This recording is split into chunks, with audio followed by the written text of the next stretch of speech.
Hello everyone, welcome back to our channel Kyan Kalyan. Myself Pallav and today I am going to start the second chapter of ACS first year, that is the structure of atom. So in this session I will start with the first part. So let's start with. তোমালোকৰ ACS first ইয়াৰৰ second চেপ্টাৰটো হৈছে structure of atom. আমি ইয়াত এটমৰ ষ্ট্ৰাকচাৰৰ ওপৰত পঢ়িবলৈ পাম আৰু এটমৰ ভিতৰতনো actually কি থাকে সেইবোৰ আমি ইয়াত পঢ়িবলৈ পাম। The existence of atoms has been proposed since the time of early Indian and Greek philosophers 400 BC who were of the view that atoms are the fundamental building blocks of matter। 400 BC মানে যীশুখ্ৰীষ্ট জন্ম হোৱাৰ, ঠিক আছে, যীশুখ্ৰীষ্ট জন্ম হোৱাৰ 400 বছৰ আগতেই Indian আৰু গ্ৰীক ফিলচফাৰসকলে এটমৰ এক্সিষ্টেঞ্চৰ ওপৰত প্ৰপ'জ কৰিছিলে আৰু তেওঁলোকে কৈছিলে যে atoms are the fundamental building blocks of matter. মেটাৰৰ বিল্ডিং ব্লক কি হয়? এটমছ। ডেট মিনছ এটমছবোৰ লগ লাগি মেটাৰ ফৰ্ম কৰে। According to them, the continued subdivision of matter would ultimately yield atoms which would not be further divisible। That means আমি যদি মেটাৰক ভাঙি দিওঁ, ঠিক আছে, তেতিয়াহ'লে আল্টিমেট ইল কি পাম? এটমছ। তাৰমানে একেবাৰে সৰু অংশ কি পাম? এটমছ, যাক আমি ফাৰ্ডাৰ ডিভাইড কৰিব নোৱাৰোঁ। এইটো তেওঁলোকে কৈছিলে। The word atom, English word এটমটো ক'ৰ পৰা আহিছে বুলি কৈছে? Has been derived from the Greek word atomio'. English word এটমটো গ্ৰীক ৱৰ্ড এটমিঅ'ৰ পৰা আহিছে আৰু এটমিঅ' মানে কি বুজায়? Uncuttable or non divisible. That means যাক ভাঙিব নোৱাৰি বা আমি ফাৰ্ডাৰ ডিভাইড কৰিব নোৱাৰোঁ। These earlier ideas were mere speculations and there was no way to test them experimentally। তেতিয়া একচুৱেলি কোনো এক্সপেৰিমেণ্টেল ৱৰ্ক কৰা হোৱা নাছিলে আৰু এইবোৰ কি কৈছিলে? মিয়াৰ স্পেকুলেশ্যনছ। ডেট মিনছ এইবোৰ জাষ্ট তোমাৰ থিয়ৰী হিচাপে দিয়া হৈছিলে, ঠিক আছে। এই আইডিয়াবোৰ থিয়ৰী হিচাপে দিয়া হৈছিলে আৰু ইয়াৰ কোনো এক্সপেৰিমেণ্টেল টেষ্ট নাছিলে। These ideas remain dormant for a very long time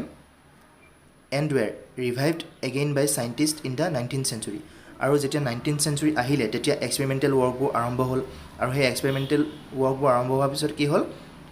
এই যিখিনি থিয়ৰী কৈছিলে তাৰ ওপৰত তেওঁলোকে আকৌ এবাৰ পৰীক্ষা কৰি চালে। ডেট মিনছ এই যিখিনি তেওঁলোকে থিয়ৰী কৈছিলে এইবোৰ কেতিয়ালৈকে লাষ্টিং কৰিছিলে কৈছে? যথেষ্ট সময়লৈকে, for a very long time, কিয়নো তেতিয়ালৈকে এক্সপেৰিমেণ্টেল কোনো ৱৰ্ক ওলোৱা নাছিলে। সেইকাৰণে তাহাঁতৰ যিখিনি থিয়ৰী সেইখিনিকে মানুহে মানি লৈছিলে। তাৰপিছত 19th century আহিলে, এক্সপেৰিমেণ্টেল ৱৰ্ক আহিলে আৰু এই থিয়ৰীখিনিৰ ওপৰত ফাৰ্ডাৰ তেওঁলোকে চাইণ্টিষ্টসকলে ষ্টাডি কৰিব ধৰিলে, ঠিক আছে। The atomic theory of matter was first proposed on a firm scientific basis by John Dalton, a British school teacher in 1808। 1808 চনত এজন ব্ৰিটিছ স্কুল শিক্ষক জন ডেল্টনে বৈজ্ঞানিক ভিত্তিত এটমিক থিয়ৰী অফ মেটাৰৰ ওপৰত প্ৰপ'জ কৰিছিলে। ডেট মিনছ তেওঁৱেই ফাৰ্ষ্ট আছিলে যি সম্পূৰ্ণ বৈজ্ঞানিক ভিত্তিত এটমিক থিয়ৰী অফ মেটাৰৰ ওপৰত কৈছিলে। His theory called Dalton's atomic theory regarded the atom as the ultimate particle of matter. তেখেতৰ যিটো থিয়ৰী সেইটো কি বুলি কোৱা হয়? ডেল্টনছ এটমিক থিয়ৰী বুলি কোৱা হয়। আৰু তাত তেওঁ এইটো উল্লেখ কৰিছে যে এটমেই হৈছে মেটাৰৰ আল্টিমেট পাৰ্টিকল। ডেট মিনছ একেবাৰে সৰু পাৰ্টটোৱে হৈছে এটমছ, যাক আৰু ফাৰ্ডাৰ ডিভাইড কৰিব নোৱাৰি। In this unit we start with the experimental observations made by scientists towards the end of 19th and beginning of 20th century। ঊনবিংশ শতিকাৰ শেষৰ ফালে আৰু বিংশতম শতিকাৰ আৰম্ভণিতে চাইণ্টিষ্টসকলে এক্সপেৰিমেণ্ট কৰিছিলে এটমছৰ ওপৰত, ঠিক আছে, এটমছৰ বিভিন্ন পাৰ্টৰ ওপৰত, আৰু এক্সপেৰিমেণ্ট কৰি পাইছিলে যে এটমছক ফাৰ্ডাৰ ডিভাইড কৰিব পাৰি আৰু সেইখিনিৰ বিষয়ে আমি এই চেপ্টাৰটোত পঢ়িবলৈ পাম। This establish that atoms can be further divided into sub atomic particles. আৰু সেই এক্সপেৰিমেণ্টেল ৱৰ্কখিনিত চাইণ্টিষ্টসকলে পাইছিলে যে এটমছক ফাৰ্ডাৰ ডিভাইড কৰিব পাৰি ছাব এটমিক পাৰ্টিকলছলৈ, আৰু সেইবোৰক আমি ইলেক্ট্ৰনছ, প্ৰটনছ আৰু নিউট্ৰনছ বুলি জানো। A concept very different from that of Dalton. আৰু এই কনচেপ্টটো ডেল্টনৰ কনচেপ্টতকৈ সম্পূৰ্ণ ওলোটা। কিয় ওলোটা বুলি কোৱা হৈছে? কিয়নো ডেল্টনৰ মতে আছিলে atom as the ultimate particle of matter, কিন্তু ইয়াত কোৱা হৈছে যে atoms can be further divided. গতিকে দুইটা হৈছে সম্পূৰ্ণ বিপৰীত। The major problems before the scientists at the time were. আৰু সেইখিনি সময়ত যেতিয়া এক্সপেৰিমেণ্টেল ৱৰ্কখিনি কৰিছিলে এটমছৰ ওপৰত, তেতিয়া চাইণ্টিষ্টসকল কিছু অসুবিধাৰ সন্মুখীন হৈছিলে, ঠিক আছে। তাৰে কেইটামানে দিয়া হৈছে। প্ৰথমটো হৈছে to account for the stability of atom after the discovery of sub atomic particles. যেতিয়া এটমছক ফাৰ্ডাৰ ডিভাইড কৰি ছাব এটমিক পাৰ্টিকলছ পোৱা গৈছিলে, যিবোৰক আমি ইলেক্ট্ৰনছ, প্ৰটনছ আৰু নিউট্ৰনছ বুলি পাই আহিছোঁ, তো তাৰ পাছত এটমটোৰ ষ্টেবিলিটিৰ ওপৰত ব্যাখ্যা কৰিবলৈ সাইণ্টিষ্টসকলে অলপ অসুবিধাৰ সন্মুখীন হৈছিলে ঠিক আছে নেক্সটটো হৈছে to compare the behaviour of one element from other in terms of both physical and chemical properties physical আৰু কেমিকেল প্ৰপাৰ্টিজৰ ওপৰত বা সিহঁতৰ বিহেভিয়াৰৰ ওপৰত ডিফাইন কৰিবলৈ এটা এলিমেণ্টৰ পৰা আন এটা এলিমেণ্টলৈ যদি তিনিটা বা চাৰিটা এলিমেণ্ট থাকে তেতিয়াহ'লে প্ৰত্যেকটো এলিমেণ্টৰ ফিজিকেল আৰু কেমিকেল প্ৰপাৰ্টিজখিনি কম্পেয়াৰ কৰিবলৈ সেইটো সময়ত অসুবিধাৰ সন্মুখীন হৈছিলে নেক্সট পইণ্টটো হৈছে to explain the formation of different kinds of molecules by the combination of different atoms আমি জানো যে ডিফাৰেণ্ট কাইণ্ডছ অফ এটমছ লগ লগাই কম্বাইন কৰি পিনি আমি ডিফাৰেণ্ট কাইণ্ডছ অফ মলিকুলছ পাব পাৰোঁ আৰু সেইটো সময়ত আমি পাই আহিছোঁ যে 19শ শতিকাৰ একেবাৰে শেষৰ ফালে আৰু 20শ শতিকাৰ আৰম্ভণিতে যেতিয়া তোমাৰ এটমছৰ ওপৰত এক্সপেৰিমেণ্ট কৰি পোৱা গৈছিলে সাব এটমিক পাৰ্টিকলছখিনি সেইটো সময়ত তেওঁলোকে এটা বস্তুত বহুত অসুবিধা পাইছিলে সেইটো হৈছে তোমাৰ যেতিয়া ডিফাৰেণ্ট কাইণ্ডছ অফ এটমছ লগ লগাই পিনি মলিকুলছ পাব পাৰি ডিফাৰেণ্ট কাইণ্ডছ অফ তো তাহাঁতৰ যিটো এক্সপ্লেইন কেনেকৈ ফৰ্ম কৰে বা এটমছবোৰ কেনেকৈ লগ হৈ পিনি মলিকুল ফৰ্ম কৰে সেইটোৰ ওপৰত তেওঁলোকে এক্সপ্লেইন কৰিব পৰা নাছিলে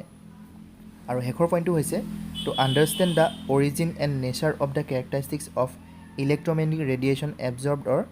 এমিটেড বাই এটমছ আমি জানো এটমবোৰে ইলেক্ট্ৰমেগনেটিক ৰেডিয়েশ্যন এবজৰ্ব কৰে আৰু এমিটো কৰে তো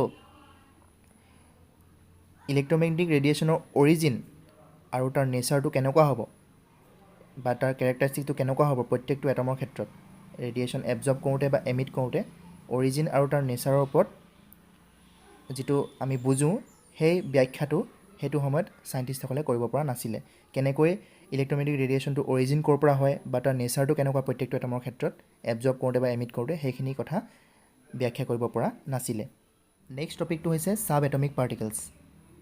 Dalton's atomic theory was able to explain the law of conservation of mass, law of constant composition and law of multiple proportion very successfully. Daltonৰ যিটো এটমিক থিয়ৰী সেইটোৱে successfully explain কৰিছিলে law of conservation of mass law of constant composition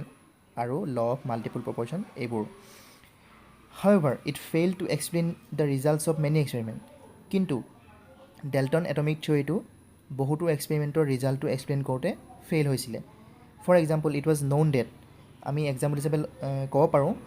যে substances like glass or ebonite when rubbed with silk or fur generate electricity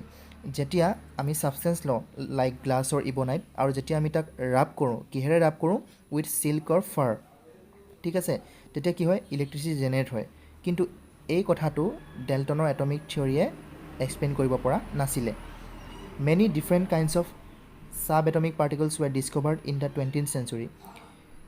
20ম শতিকাত বহুতো sub atomic particles discover কৰিছিলে চাইণ্টিষ্টসকলে However, in this section we will talk about only two particles namely electron and proton আৰু এইটো ছেকশ্যনত আমি কিহৰ কথা পঢ়িম বুলি কৈছে অনলি দুটা সাব এটমিক পাৰ্টিকলছৰ বিষয়ে পঢ়িম সেই দুটা হৈছে ইলেক্ট্ৰনছ আৰু প্ৰটনছ ঠিক আছে It is depicted in figure 2.1 A cathode ray tube is made of glass containing two thin pieces of metal called electrodes sealed in it কৈছে যে এটা কেথড ৰে টিউব কিহেৰে বনোৱা হয় বুলি কৈছে গ্লাছেৰে বনোৱা হয় য'ত তোমাৰ দুটা থিন পিচ অফ মেটেল থাকে কল ইলেক্ট্ৰডছ আৰু সিহঁতক কি বুলি কোৱা হয় ইলেক্ট্ৰডছ বুলি কোৱা হয় সিহঁতি সেই কেথড ৰে টিউবটোত চিল্ড হৈ থাকে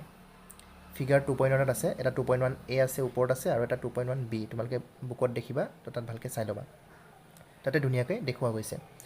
the electrical discharge through the gases could be observed only at very low pressures and at very high voltage গেছৰ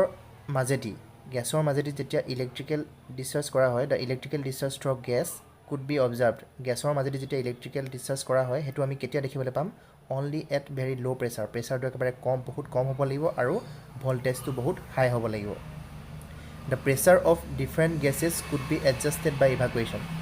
আমি জানো যে বিভিন্ন ধৰণৰ গেছৰ প্ৰেছাৰটো বিভিন্ন ধৰণৰ হয় ঠিক আছে কাৰো লগত নিমিলে গেছ ৱাইজ তোমাৰ প্ৰেছাৰটো বেলেগ বেলেগ হয় তো প্ৰেছাৰটো কিহেৰে এডজাষ্ট কৰা হয় ইভাকুৱেশ্যনৰ থ্ৰুৱেতে প্ৰেছাৰটো এডজাষ্ট কৰি লোৱা হয়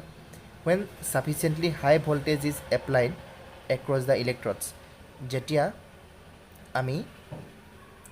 ইলেক্ট্ৰডৰ ছাইডত আমি sufficiently high voltage এপ্লাই কৰোঁ কি হয় কাৰেণ্ট starts flowing through চ' এইটো চেপ্টাৰত আমি মেইনলি দুটা সাব এটমিক পাৰ্টিকলছৰ বিষয়ে পঢ়িম এটা হৈছে ইলেক্ট্ৰন আৰু আনটো হৈছে প্ৰটন চ' ফাৰ্ষ্টতে আমি চাম ডিস্কভাৰী অফ ইলেক্ট্ৰনৰ ডিস্কভাৰৰ ওপৰত আমি প্ৰথমতে পঢ়িম in 1830 Michael Faraday showed that if electricity is passed through a solution of an electrolyte, chemical reactions occurred at the electrodes, which resulted in the liberation and deposition of matter at the electrodes. 1830 চনত Michael Faraday নামৰ এজন বৈজ্ঞানিকে এইটো দেখিছিলে যে যদি এটা ইলেক্ট্ৰলাইটেৰে গঠন কৰা সলিউশনৰ মাজেদি আমি ইলেক্ট্ৰিচিটি পাছ কৰোঁ তেতিয়াহ'লে ইলেক্ট্ৰডত কেমিকেল ৰিয়েকশ্যন সংঘটিত হ'ব আৰু তাৰ ফলত কি হ'ব মেটাৰ লিবাৰেশ্যন আৰু ডেপজিশ্যন হ'ব ইলেক্ট্ৰডত ডেট মিনছ ইলেক্ট্ৰডৰ পৰা মেটাৰ ওলাইও যাব আৰু ডেপজিটো হ'ব he formulated certain laws which will study in class 12 তেওঁ বহুতো ল উলিয়াইছিলে ডিস্কভাৰ কৰিছিলে যিবোৰ আমি ক্লাছ 12ত পঢ়িবলৈ পাম these results suggested the particulate nature of electricity তো আল্টিমেটলি এই এক্সপেৰিমেণ্টটোৰ পৰা ইলেক্ট্ৰিচিটিৰ যিটো পাৰ্টিকুলেট নেচাৰ সেইটোৰ বিষয়ে তেওঁ গম পাইছিলে An insight into the structure of atom was obtained from the experiments on electrical discharge through gases. এটমৰ যিটো ষ্ট্ৰাকচাৰ সেইটো বিষয়ে জানিবলৈ হ'লে ঠিক আছে এটমৰ যিটো ষ্ট্ৰাকচাৰ সেইটো বিষয়ে জানিবলৈ হ'লে আমি ক'ৰ পৰা গম পাম সেইটো obtained from the experiments on electrical discharge through gases. এটা এক্সপেৰিমেণ্ট আছে যিটো কোৱা হয় ইলেক্ট্ৰিকেল ডিscharge through gases. ঠিক আছে এইটোৰ জৰিয়তে আমি কি গম পাম ষ্ট্ৰাকচাৰ অফ এটম গম পাম বা এটমটো কিহেৰে গঠিত সেইখিনি আমি গম পাম ঠিক আছে Before we discuss these results, we need to keep in mind a basic rule regarding the behavior of charged particles, like charges repel each other and unlike charges attract each other. So, আমি structure of atom ভিতৰত যোৱাৰ আগতে that means আমি এক্সপেৰিমেণ্টটোৰ কথা পঢ়াৰ আগতে প্ৰথমতে আমি জানিব লাগিব যে like charges repel each other মানে একে টাইপৰ চাৰ্জে ইটোৱে সিটোক ৰিপেল কৰে আৰু বিপৰীত চাৰ্জে ইটোৱে সিটোক এট্ৰেক্ট কৰে জাষ্ট লাইক নিগেটিভে নিগেটিভক বা পজিটিভে পজিটিভক ৰিপেল কৰে আৰু নিগেটিভে পজিটিভক কি কৰে এট্ৰেক্ট কৰে in mid 1850s many scientists mainly Faraday began to study electrical discharge in partially evacuated tubes known as cathode ray discharge tubes 1850 চনৰ মাজভাগত বহুতো বৈজ্ঞানিকে mainly Faraday began to study electrical discharge in partially evacuated tubes তেওঁ কি study কৰিছিলে in partially evacuated tubesত electrical dischargeৰ বিষয়ে তেখেতে study কৰিছিলে যিটো কোৱা হয় cathode ray discharge tube stream of particles moving in the tube from the negative electrode cathode to the positive electrode anode তাৰ মানে যেতিয়া আমি ইলেক্ট্ৰড কেইটাৰ কাষত এটা হাই ভোল্টেজ এপ্লাই কৰিম তেতিয়া কাৰেণ্ট পাছ হ'ব থ্ৰু ষ্ট্ৰীম অফ পাৰ্টিকলছৰ থ্ৰুৱে কাৰেণ্ট পাছ হ'ব ক'ৰ পৰা ক'লে পাছ হ'ব বুলি কৈছে that means from negative electrode যিটোক আমি কেথড বুলি জানো টু পজিটিভ ইলেক্ট্ৰড যিটোক আমি এনড বুলি জানো ডেট মিনছ কেথডৰ পৰা এনডলৈ পাৰ্টিকলছ মুভ কৰিব আৰু সেই পাৰ্টিকলছৰ মাজেদি কাৰেণ্ট পাছ হ'ব যেতিয়া আমি হাই ভোল্টেজ এপ্লাই কৰোঁ এক্ৰছ দ্য ইলেক্ট্ৰডছ আমি জানো দুটা ইলেক্ট্ৰড চিল হৈ থাকে ঠিক আছে এটাক আমি কি বুলি জানো কেথড নিগেটিভলি চাৰ্জড আৰু এনড যিটো হৈছে positively charged These were called cathode rays or cathode ray particles. That means যে এই কাৰেণ্ট যে পাছ কৰে পাৰ্টিকলছৰ থ্ৰুৱেদি কেথডৰ পৰা এনডলৈ ঠিক আছে এই যিখিনি কাৰেণ্ট পাছ কৰে এই ৰেখিনি কি বুলি কোৱা হয় কেথড ৰেজ আৰু যিখিনি পাৰ্টিকলছখিনি কি বুলি কোৱা হয় কেথড ৰে particles The flow of current from cathode to anode was further checked by making a hole in the anode and coating the tube behind anode with phosphorescent material zinc sulfide. এই যে তোমাৰ current ফ্ল' কৰে কেথডৰ পৰা এনডলৈ এই কাৰেণ্টটো further check কৰা হয় কেনেকৈ চেক কৰা হয় by making a hole in the anode that means এনডত এটা হোল বা বিন্ধা কৰি পিনি আৰু কোটিং দ্য টিউব বিহাইণ্ড এনড আৰু টিউবটোক বিহাইণ্ড এনডৰ পাছফালে টিউবটোত এটা কোটিং কৰা হয় কিহেৰে কোটিং কৰা হয় জিংক ছালফাইডে যিটো এটা ফছফৰেচেণ্ট মেটেৰিয়েল হয় তো ফছফৰেচেণ্ট মেটেৰিয়েল জিংক ছালফাইডেৰে তোমাৰ কি বুলি কয় টিউবটো যেতিয়া আমি কোটিং কৰোঁ বিহাইণ্ড দ্য এনড আৰু তোমাৰ making a hole in the end ঠিক আছে আৰু এনডটোত এটা হোল ক্ৰিয়েট কৰি পিনি আমি কাৰেণ্টৰ ফ্ল'টো ফাৰ্ডাৰ চেক কৰোঁ ঠিক আছে When these rays after passing through anode strikes the zinc sulfide coating a bright spot on the coating is developed.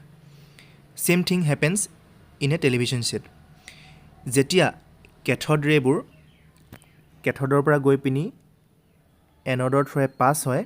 তেতিয়া কি কৰে ষ্ট্ৰাইকছ দ্য জিংক ছালফাইড কোটিং যিটো তোমাৰ এনডৰ পিছফালে টিউবটোত এটা কোটিং কৰা হৈছিলে জিংক ছালফাইড তাত ষ্ট্ৰাইক কৰি পিনি এ ব্ৰাইট স্পট অন দ্য কোটিং ইজ ডেভেলপ আৰু কোটিংটোত এটা ব্ৰাইট স্পট ডেভেলপ হয় তোমালোকে ফিগাৰটোত দেখিবা ফিগাৰ 2.1 বিত যিটো তোমাৰ ফ্লুৰেচেণ্ট কোটিং দিয়া হৈছে তাত দেখিবা এটা ব্ৰাইট স্পট তাত ডেভেলপ হয় আৰু এই একে ধৰণৰ পদ্ধতি তোমাৰ টেলিভিছনৰ ক্ষেত্ৰত অৱলম্বন কৰা হয় তাৰ মানে যেতিয়া তোমাৰ কেথড ৰেটো কেথডৰ পৰা আহি এনডৰ থ্ৰুৱেদি পাছ হ'ব তেতিয়া কি হ'ব জিংক ছালফাইডৰ কোটিংটোত ষ্ট্ৰাইক কৰাৰ লগে লগে এটা ব্ৰাইট স্পট তাত ডেভেলপড হ'ব আৰু সেই ব্ৰাইট স্পটটোৱে কনফাৰ্ম কৰিব যে কেথড ৰেটো কেথডৰ পৰা আহি এনডৰ থ্ৰুৱেদি পাছ হৈছে ডেট মিনছ ইলেক্ট্ৰিচিটি বা কাৰেণ্ট পাছ হৈছে the results of this experiments are summarise below' এই যিটো এক্সপেৰিমেণ্ট কৰা হ'ল ইলেক্ট্ৰনৰ কাৰণে বা কেথড ৰেৰ কাৰণে যিটো এক্সপেৰিমেণ্ট কৰা হ'ল সেই এক্সপেৰিমেণ্টটো ছামাৰাইজ কৰি পিনি আমি তলৰ পইণ্টকেইটা পাওঁ so' first point the cathode rays start from cathode and move towards the anode আমি জানো কেথডটো নিগেটিভলি চাৰ্জড আৰু এনডটো positively charged so' cathode ray start হয় কেথডৰ পৰা আৰু ই মুভ কৰে এনডলৈ ডেট মিনছ নিগেটিভ ইলেক্ট্ৰডৰ পৰা ষ্টাৰ্ট কৰি ই মুভ কৰে পজিটিভ ইলেক্ট্ৰডলৈ second point these rays themselves are not visible but their behaviour can be observed with the help of certain kind of materials তাৰমানে এই যিটো ৰে কেথড ৰেজ সিহঁতি ভিজিবল নহয় কিন্তু সিহঁতৰ যিটো বিহেভিয়াৰ সেই বিহেভিয়াৰটো অবজাৰ্ভ কৰি আমি গম পাব পাৰোঁ যে একচুৱেলি কেথড ৰে পাছ হৈছে নে নাই হোৱা কেনেকৈ আমি গম পাব পাৰোঁ can be observed with the help of certain kind of materials fluorescent or fluorescent বা phosphorescent type of materials use কৰি আমি অবজাৰ্ভ কৰিব পাৰোঁ একচুৱেলি যে তোমাৰ কেথড ৰে পাছ হৈছে নে নাই which glow' when hit by them এই যিটো ফ্ল'ৰেচেণ্ট আৰু ফছফৰেচেণ্ট মেটেৰিয়েলছ এই মেটেৰিয়েলছক যেতিয়া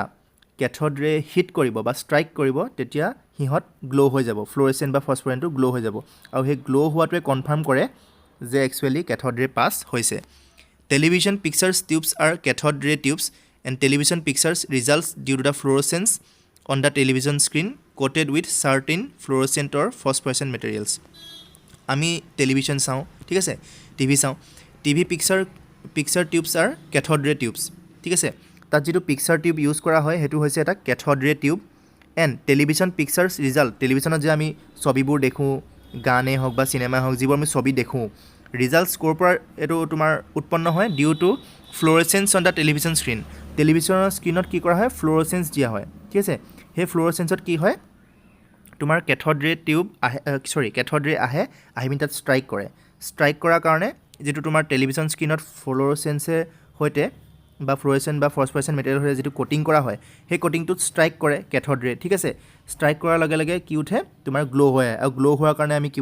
কি দেখা পাওঁ ছবিবোৰ দেখা পাওঁ একচুৱেলি সেইটোৱে তোমাৰ পিকচাৰ টিউব ইউজ কৰা হয় ঠিক আছে পিকচাৰ টিউবৰ থ্ৰুৱেদি কেথড ৰে আহি পিনি তোমাৰ ফ্ল'ৰেচেণ্ট বা ফছফৰেচেণ্ট মেটেৰিয়েলে যিটো কোটিং কৰা হয় স্ক্ৰীণত তাত ষ্ট্ৰাইক কৰাৰ কাৰণে গ্ল' কৰে আৰু সেই গ্ল' কৰাৰ কাৰণে আমি টিভি স্ক্ৰীণত ছবিবোৰ দেখিবলৈ পাওঁ ঠিক আছে থাৰ্ড পইণ্টটো দিছে in the absence of electrical or magnetic field these rays travel in straight lines তাৰমানে যদি কোনো ইলেক্ট্ৰিকেল আৰু মেগনেটিক ফিল্ড নাথাকে তেতিয়া কেথড ৰেজবোৰ কেনেকৈ গতি কৰে ষ্ট্ৰেইট লাইনত গতি কৰে fourth point in the presence of electrical or magnetic field the behaviour of cathode rays are similar to that expected from negatively charge particles তাৰমানে যদি আমি তাত ইলেক্ট্ৰিক বা মেগনেটিক ফিল্ড এপ্লাই কৰোঁ তেতিয়াহ'লে কেথড ৰে কেনেধৰণে বিহেভ কৰিব সিহঁতি নিগেটিভলি চাৰ্জ পাৰ্টিকলছৰ নিচিনা বিহেভ কৰিব suggesting that the cathode rays consist of negatively charge particles call electrons যিহেতু আমি ইয়াত পাইছোঁ যে ইলেক্ট্ৰিকেল বা মেগনেটিক ফিল্ড যদি থাকে তেতিয়াহ'লে কেথড ৰে বিহেভ কৰিব নিগেটিভলি চাৰ্জ পাৰ্টিকলৰ নিচিনা ডেট মিনছ কেথড ৰেত কি থাকিব লাগিব নিগেটিভলি চাৰ্জ কিবা থাকিব লাগিব so' that they negatively charged পাৰ্টিকলছৰ নিচিনা বিহেভ কৰিব in the presence of electrical or magnetic field গতিকে আমি গম পালোঁ বা আমি জানো যে কেথড ৰেত ইলেক্ট্ৰনছ থাকে যিবোৰ নিগেটিভলি চাৰ্জ থাকে ঠিক আছে সেই নিগেটিভলি চাৰ্জ ইলেক্ট্ৰনছৰ কাৰণে ইহঁতি ছেম বিহেভিয়াৰ দেখায় as that of negatively charge particles in presence of electrical or magnetic field ঠিক আছে আমি এটোৰ পৰা কনফাৰ্ম হলো যে ক্যাথড ৰেত কি থাকে নিগেটিভলি চাৰ্জ ইলেক্ট্ৰনছ থাকে last point the characteristics of cathode rays that means electrons do not depend upon the material or electrodes and the nature of the gas present in the cathode ray tube এই যেটো cathode ray তোমাৰ cathode ray যেটো আমি electron থাকে বুলি গম পাওঁ এই যিখিনি cathode ray consisting of electrons হিহতি কিহৰ ওপৰত ডিপেন্ড নকৰে বুলি কৈছে ইলেক্ট্ৰড কিহেৰে গঠিত that means ইলেক্ট্ৰডৰ মেটেৰিয়েলছৰ ওপৰত কি মেটেৰিয়েলে ইলেক্ট্ৰনটো গঠন কৰিছে বা নেচাৰ অফ দা গেছ কি গেছ তোমাৰ ক্যাথড ৰে টোত আছে এই দুটাৰ ওপৰত ক্যাথড ৰেখিনি ডিপেন্ড নকৰে ঠিক আছে তাহাঁতে ইন্ডিপেন্ডেন্ট অফ ইলেক্ট্ৰড মেটেৰিয়েলছ আৰু nature of the gas present in the cathode ৰে tube thus we can conclude that electrons are basic constituent of all atoms তেতিয়াহলে আমি কি গম পালো এতিয়া গম পালো যে electrons are basic constituents of all atoms that means atomsত electrons present থাকে আৰু এটো এটা basic constituent হয় ঠিক আছে সো আজিলে মই তোমালোকক ইমানলৈকে পঢ়াও নেক্সট চেপ্টাৰত আমি ইয়াৰ পিছৰ পাৰ্টটো পঢ়িম তো তেতিয়ালৈকে তোমালোকে এইখিনি ভালদৰে পঢ়া যদি কিবা নুবুজা থাকে তেতিয়াহলে মোক কমেন্ট সেকশনত জনাবা আৰু ভিডিওটো চাই যদি ভাল পালা তেতিয়াহলে লাইক কৰিবা কমেন্ট কৰিবা আৰু আমাৰ চেনেলটো সাবস্ক্ৰাইব কৰিবা আৰু তোমালোকৰ ফ্ৰেন্ড যদি কোনোবা আছে এইচএছ ফাৰ্ষ্ট আৰু সেকেন্ড ইয়াৰৰ তেতিয়াহলে এই ভিডিওটো শ্বেয়াৰ কৰিবা so thank you for watching